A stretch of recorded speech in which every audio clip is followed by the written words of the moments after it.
नमस्कार दोस्तों, स्वागत है आप सभी लोगों का। दोस्तों, बिहार दरोगा का सेट आप सभी लोग का डेली बेस पे कराया जा रहा है। आज हम देखेंगे यूथ अचीवमेंट का सेट नंबर 7। इसके पहले का सारा सेट अपलोड कर दिया गया है। अगर आप लोगों ने नहीं देखा है तो उसको जरूर देखिएगा, क्योंकि लास्ट समय में रिवीजन करना बहुत ज़्यादा ज़रूरी हो जाता है। ठीक है, इस बुक में देखा है तो आपका 15 सेट दिया गया है। अगर आप PDF डाउनलोड करना चाहते हैं तो PDF का लिंक आपको डिस्क्रिप्शन में मिल जाएगा। PDF डाउनलोड कर लीजिएगा। उस PDF में 15 सेट दिया गया है आंसर के साथ। अगर आपके पास PDF होगा तो दोबारा तिबारा आप रिवीजन कर पाएंगे, और इस टाइम रिवीजन करने बहुत ज़्यादा ज़रूरी हो जाता है। तो चलिए हम वीडियो को शुरू करते हैं। तो आज का जो सेट होने वाला है ये आपका सेट नंबर हमें आपका देखेंगे बिहार दरोगा मॉडल प्रैक्टिस सेट नंबर 7 देखेंगे। तो इसको आप शुरू से अंत तक देखिएगा। और आप सब लोग लाइक नहीं कर रहे हैं वीडियो को, बताइए आप सब लोग के लिए इतना मेहनत किया जा रहा है। इस बुक का यानी इस वीडियो का 1000 लाइक का टारगेट होना चाहिए, तभी मैं देखिए। अब आप ही बताइए कि आपके लिए इतना मेहनत किया जा रहा है तो आप कम से कम सपोर्ट तो किया कीजिए, वीडियो को लाइक शेयर कर दिया कीजिए, ताकि और भी लोग इस वीडियो को देख पाएँ। ठीक है, चलिए देखते हैं कितना जल्दी आप 1000 लाइक पूरा कर लेते हैं, तभी मैं क्या बोलते हैं कि वाटर वीडियो अपलोड करूंगा आपका स्पीडी का। चलिए, आज का पहला प्रश्न क्या है कि भारत में प्रथम भारतीय महिला विश्वविद्यालय की स्थापना किसके द्वारा किया गया था। तो ये किसके द्वारा किया गया था, तो D.K. कर्वे के द्वारा किया गया था। ये आपका सही आंसर हो जाएगा। अगला प्रश्न है कि 1872 ईस्वी का ब्रह्म मैरिज एक्ट, जिसका संबंध अंतर्राज्यीय विवाह तथा विधवा पुनर्विवाह से संबंधित था, किस गवर्नर जनरल के समय में ये पारित हुआ था। तो आप सभी लोग याद रखिएगा, नॉर्थ ब्रुक हो जाएगा। ए आपका सही आंसर सेकंड क्वेश्चन का हो जाएगा। नेक्स्ट क्वेश्चन है कि अकबर के शासनकाल में किसके निर्देश में महाभारत का फारसी में अनुवाद हुआ था। तो महाभारत का फारसी में अनुवाद हुआ था तो फैजी हो जाएगा। ऑप्शन आपका यहाँ पे सी हो जाएगा। निम्नलिखित में से किस शासक ने उर्दू को राजकीय संरक्षण प्रदान किया था। तो इसका सही आंसर आपका हो जाएगा मोहम्मद शाह रंगीला। क्या हो जाएगा, मोहम्मद शाह रंगीला हो जाएगा। भारतीय राष्ट्रीय कांग्रेस ने निम्नलिखित में से किस अधिवेशन में स्वदेशी के प्रस्ताव को अपनाया था। स्वदेशी के प्रस्ताव को अपनाया था तो बनारस अधिवेशन जो आपका 1905 में हुआ था, याद रखिएगा, भूलिएगा नहीं। अगला प्रश्न है कि निम्नलिखित में से किसने सहयोग यानी किसने असहयोग आंदोलन के प्रस्ताव को लिखा था। तो आप सभी लोग याद रखिएगा, महात्मा गांधी हो जाएगा। ऑप्शन आपका बी हो जाएगा। 1857 ईस्वी के प्रथम स्वाधीनता संग्राम का सरकारी इतिहासकार कौन था, बताइएगा। तो इसका सही आंसर आपका 7 का हो जाएगा। Option C, S.N. Sen. S.N. Sen. Next question है कि भारतीय राष्ट्रीय कांग्रेस ने कब व्यक्तिगत सत्याग्रह प्रारंभ किया था। तो क्वेश्चन नंबर 8 का सही आंसर आपका हो जाएगा 17 अक्टूबर 1940 में। ऑप्शन आपका सी हो जाएगा। नेक्स्ट क्वेश्चन है कि नौजवान सभा की स्थापना कब किया गया था। तो नौजवान जो आपका सभा है ये किया गया था 1926 में। ऑप्शन आपका डी हो जाएगा। प्रसिद्ध शुद्धि आंदोलन किस सामाजिक धार्मिक आंदोलन का हिस्सा था। तो आप सभी लोग याद रखिएगा, आर्य समाज हो जाएगा। ऑप्शन आपका यहाँ पे बी सही आंसर हो जाएगा। चलिए आगे देख लेते हैं। अगला प्रश्न है कि संथाल विद्रोह कब लड़ा गया था, बताइए। संथाल विद्रोह जो है ये लड़ा गया था 1855 के 56 के बीच में। ऑप्शन आपका यहाँ पे सी सही आंसर हो जाएगा। किस विद्यमान राजा ने अष्टदिग्गजों को संरक्षण दिया था। तो अष्टदिग्गज आप सभी लोग याद रखिएगा। करेक्ट आंसर आपका यहाँ पे कृष्णदेव राय हो जाएगा। ए आपका सही आंसर हो जाएगा। चांदी का सिक्का रुपया सर्वप्रथम किसने चलाया था। चांदी का जो सिक्का था ये सर्वप्रथम किसने चलवाया था। तो आप सभी लोग याद रखिएगा, शेरशाह सूरी के द्वारा ये चलवाया गया था। ए करेक्ट आंसर हो जाएगा। नेक्स्ट क्वेश्चन है कि निम्नलिखित में से किसे पश्चिमी भारत के पुनर्जागरण का जनक कहा जाता है। तो ये किसको कहा जाता है, बताइएगा। तो याद रखिएगा, M.G. रानडे हो जाएगा। ऑप्शन आपका बी हो जाएगा। थियोसॉफिकल सोसाइटी का अंतर्राष्ट्रीय मुख्यालय कहाँ पर है।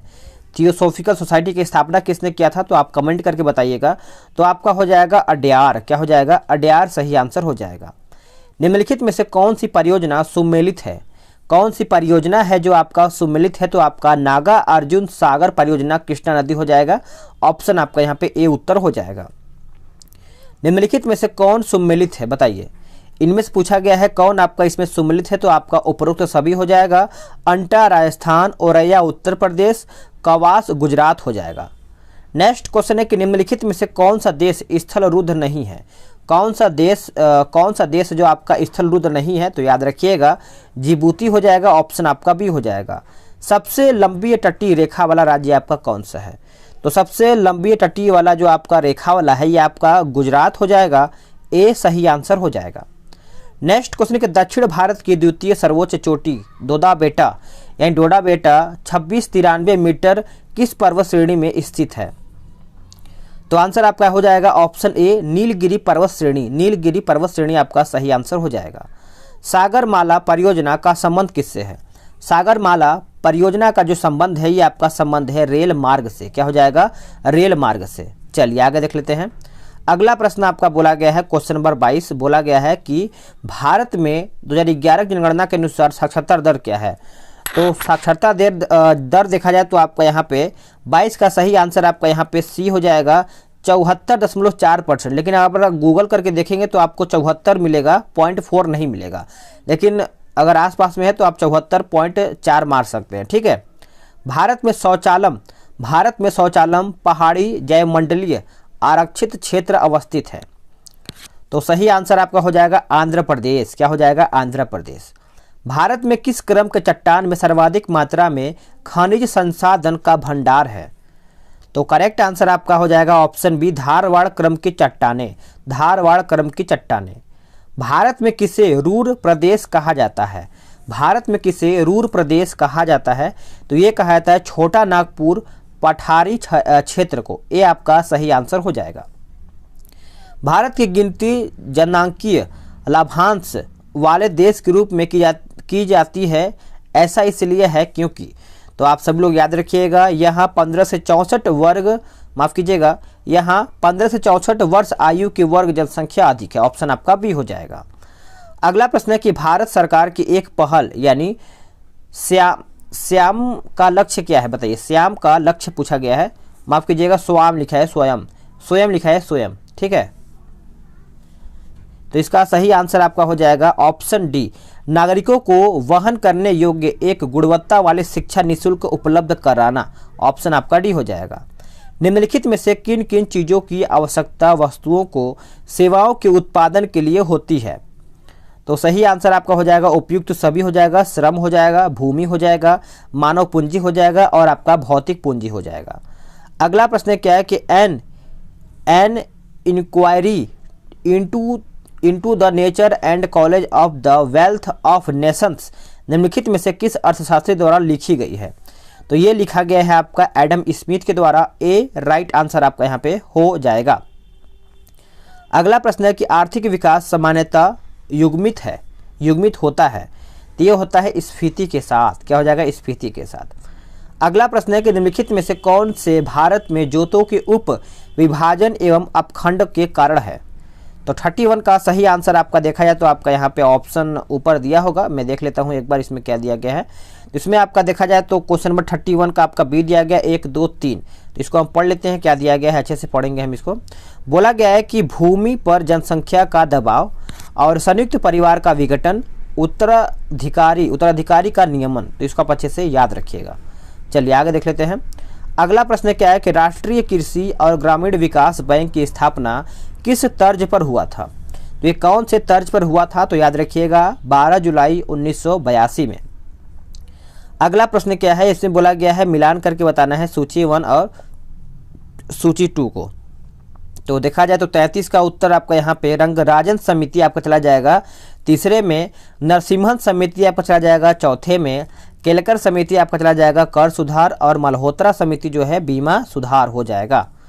अगला प्रश्न क्या है कि भारत में निम्नलिखित में से किस पंचवर्षीय योजना में अर्थव्यवस्था के समाजवादी स्वरूप को अपनाया गया था? तो 34 का सही आंसर आपका यहाँ पे हो जाएगा दूसरी पंचवर्षीय योजना। ए सही आंसर हो जाएगा।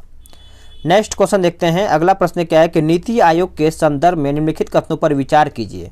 तो 35 का सही आंसर आपका यहाँ पे 1 2 3 हो जाएगा। यानी यह भारत सरकार का प्रमुख नीतिगत थिंक टैंक है जो दिशात्मक और नीतिगत दोनों निविष्टियां प्रदान करता है। यह केंद्र और राज्य को प्रासंगिक तकनीकी परामर्श प्रदान करता है। यह राष्ट्र हित में राज्यों को एक साथ लाने के लिए भारत सरकार के मंच के रूप में कार्य करती है। इस प्रकार से इसका आंसर आपका डी हो जाएगा। संविधान का कौन सा अनुच्छेद उच्चतम न्यायालय के उसके द्वारा दिए गए निर्णय अथवा आदेश से पुनर्विलोकन हेतु अधिकृत करता है। तो इस प्रकार से 36 का सही आंसर आपका यहाँ पे अनुच्छेद 137 हो जाएगा, ए सही आंसर हो जाएगा। यह निश्चित करने का अधिकार है कि कौन सी जाति अनुसूचित मानी जाएगी, निम्नलिखित में से प्राप्त है, बताइएगा। तो करेक्ट आंसर आपका यहाँ पर 37 का हो जाएगा, ऑप्शन डी राष्ट्रपति हो जाएगा। क्या हो जाएगा? राष्ट्रपति। आगे देखेंगे अगला प्रश्न आपका क्या बोला गया है, इसको हम अच्छे से देखेंगे। इसमें आपको मिलान करके बताना है कौन सा है, 38 है। तो देखिए संविधान का अनुच्छेद और आपका अंतर्वस्तु दिया गया है, तो कौन सा क्वेश्चन है, 38 दिया गया है। तो चलिए इसको हम देख लेते हैं। तो 38 का देखा जाए तो आपका अनुच्छेद 54 भारत के राष्ट्रपति का निर्वाचन, अनुच्छेद 75 प्रधानमंत्री और मंत्रिपरिषद की नियुक्ति सही है, और अनुच्छेद 155 राज्य के राज्यपाल की नियुक्ति, अनुच्छेद 164 राज्य के मुख्यमंत्री और मंत्रिपरिषद की नियुक्ति। तो इस प्रकार से इसका आंसर आपका ए हो जाएगा, सामने सामने दिया गया है। अगला है कि निम्नलिखित में से कौन से कथन संविधान सभा के विषय में सत्य नहीं है। तो करेक्ट आंसर आपका हो जाएगा ऑप्शन ए 1 और 2। आगे देख लेते हैं अगला प्रश्न क्या है कि समानता का अधिकार संविधान के निम्न अनुच्छेदों में से किन के अंतर्गत दिया गया है। तो समानता का याद रखिएगा, भूलिएगा नहीं। 14 से कितना है बताइएगा, 14 से 18 आई थिंक इसका दिया गया है। तो 40 का देखा जाए तो आपका यहाँ पे 2, 3, 4, हाँ 14 से 18 होगा, हमको जहाँ तक याद लग रहा है। तो 14, 15 और 16, तो इसका आंसर आपका यहाँ पे सी हो जाएगा। अगला प्रश्न क्या है कि पंचायती राज विषय है। पंचायती राज विषय है तो आपका राज्य की सूची पर होता है, ऑप्शन आपका सी सही आंसर हो जाएगा। निम्न में से कौन एक राज्य की नीति निर्देशक तत्वों में नहीं है, राज्य सुनिश्चित करने का प्रयास करेगा कि। तो 42 का सही आंसर आपका हो जाएगा अस्पृश्यता का उन्मूलन। यह आपका कौन सा अनुच्छेद में है, तो अनुच्छेद 17 में है। अगला प्रश्न है कि राज्य पुनर्गठन आयोग ने 1 नवंबर 1956 को कितने राज्य तथा कितने संघ राज्य बनाए। तो 43 का आपका हो जाएगा 14 राज्य एवं 6 संघ राज्य। आगे देख लेते हैं।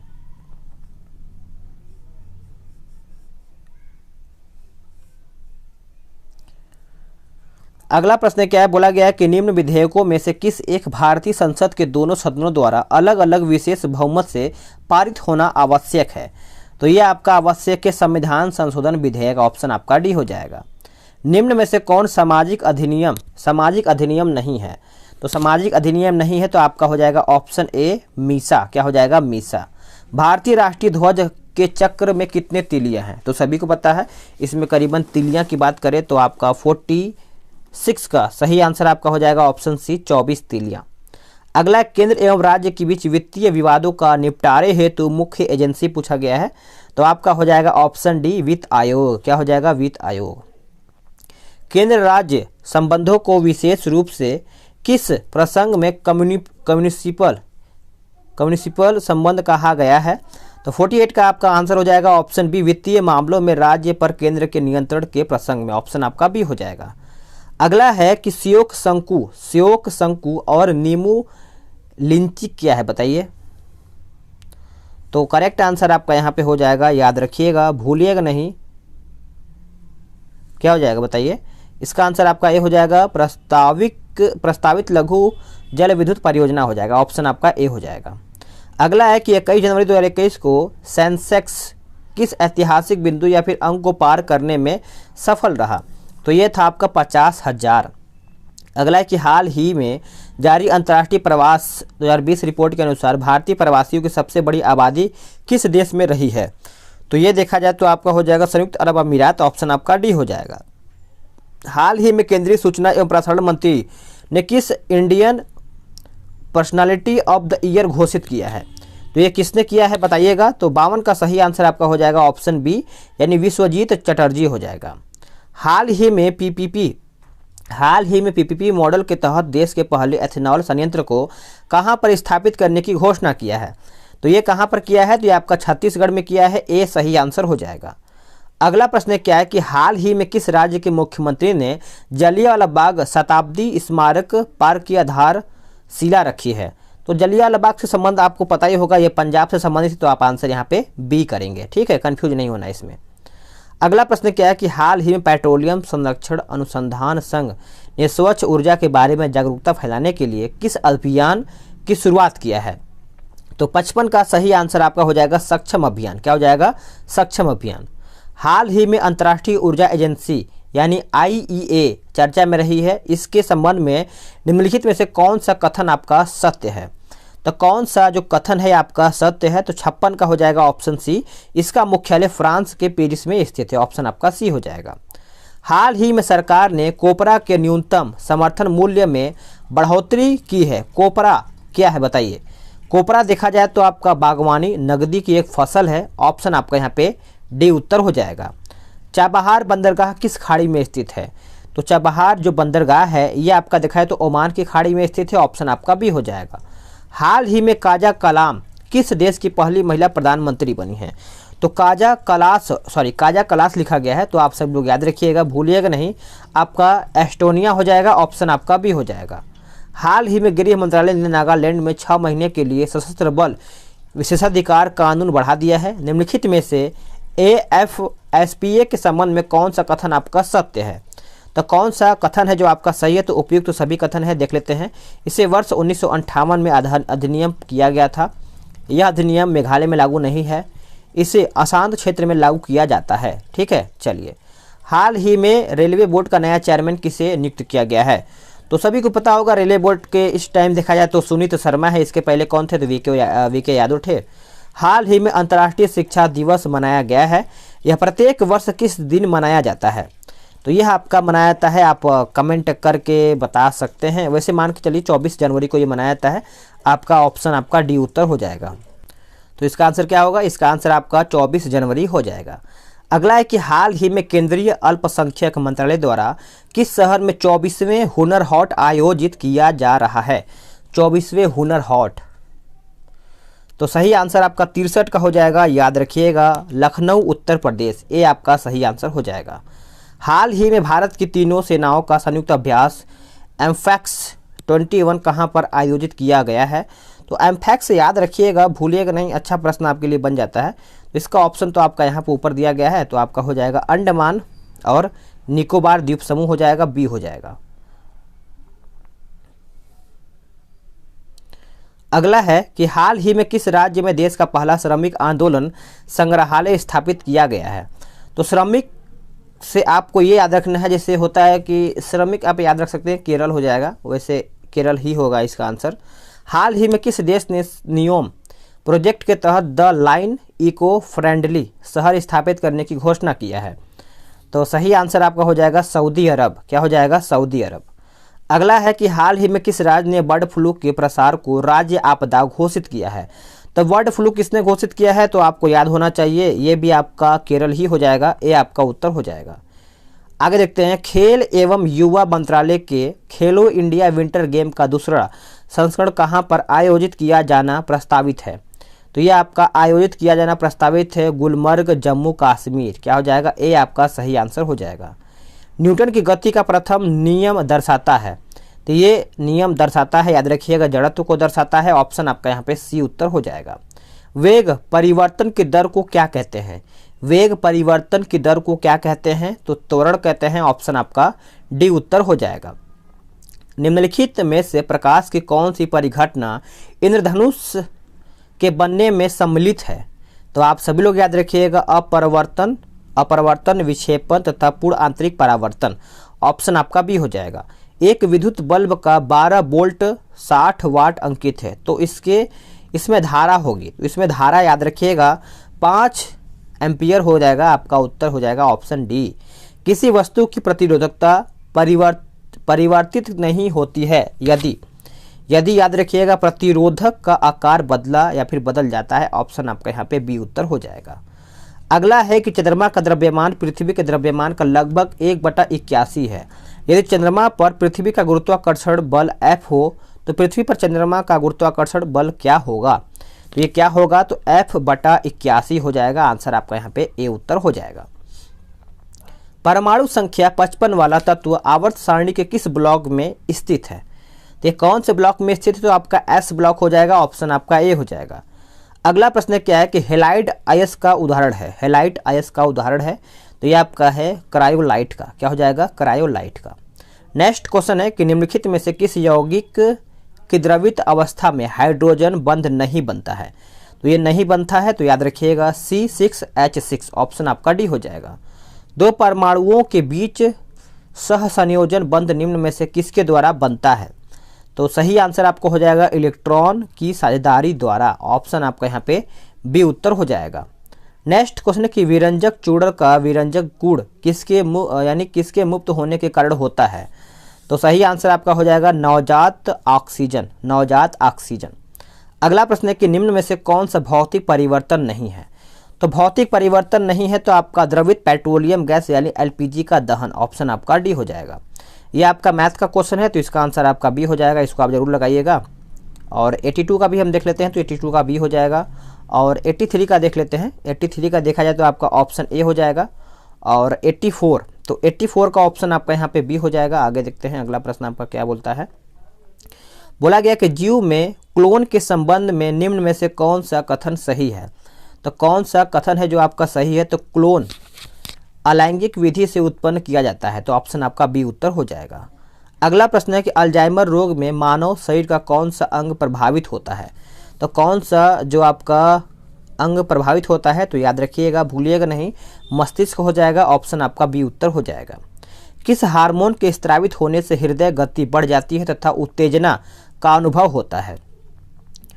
तो इसका सही आंसर आपका हो जाएगा एड्रीनेलिन, एड्रीनेलिन हो जाएगा। ऑप्शन आपका सी हो जाएगा। निम्न में से किस रोग की एंटीबायोटिक्स द्वारा ठीक नहीं किया जा सकता है? तो आपका उत्तर हो जाएगा मीसल्स हो जाएगा, यानी खसरा हो जाएगा। अगला है कि बाइनरी कोड संख्या 7 लिखी जाती है।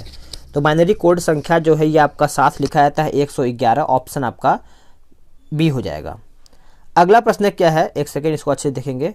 बोला गया है कि पौधों द्वारा ली गई विकिरणीय ऊर्जा निम्न परिणाम देती है। तो आंसर आपका हो जाएगा जल का प्रकाश अपघटन। ए आपका सही आंसर हो जाएगा। पौधे के कौन से भाग से हल्दी प्राप्त होती है? पौधे के कौन से भाग से हल्दी प्राप्त होती है? तो आपका ऑप्शन डी हो जाएगा तना। क्या हो जाएगा? तना। रक्त कैंसर को नियंत्रित करने के लिए उपयोग किए जाने वाला रेडियोधर्मी समस्थानिक है। तो 92 का सही आंसर आपका कोबाल्ट 60 हो जाएगा। ऑप्शन आपका बी हो जाएगा। निम्न में से कौन सा एक फल है? निम्न में से कौन सा एक फल है? तो आपका उत्तर हो जाएगा ऑप्शन सी भिंडी। नेक्स्ट क्वेश्चन कि स्टार्च के जल अपघटन से ग्लूकोज बनाने वाला एंजाइम पूछा गया है। तो आप सभी लोग याद रखिएगा, एमाइलेज हो जाएगा। ऑप्शन आपका बी हो जाएगा। हमारे तंत्र में अधिकतम एटीपी अणुओं को उत्पन्न करने वाला पद कौन सा है? तो आपका उत्तर हो जाएगा ऑप्शन बी क्रेब्स चक्र। क्या हो जाएगा? क्रेब्स चक्र। हाइड्रोफाइट है, बताइए हाइड्रोफाइट है तो एक जलीय पौधा होता है। ऑप्शन आपका बी हो जाएगा। आगे देख लेते हैं। अगला प्रश्न क्या है कि मानव शरीर के रक्त से अशुद्धियों को छानकर अलग करता है। तो ये अलग करता है गुर्दा। क्या हो जाएगा? गुर्दा। रेडियो कार्बन डेटिंग डैश की उम्र ज्ञात करने के लिए प्रयुक्त किया जाता है। तो ये किया जाता है, याद रखिएगा, जीवाश्मों का। क्या हो जाएगा? जीवाश्मों का। पित्त स्त्रावित होता है। तो पित्त जो स्त्रावित होता है ये आपका होता है लीवर से। क्या हो जाएगा? लीवर से। अगला और आखिरी, पन्ना एवं हीरा निर्मित होते हैं।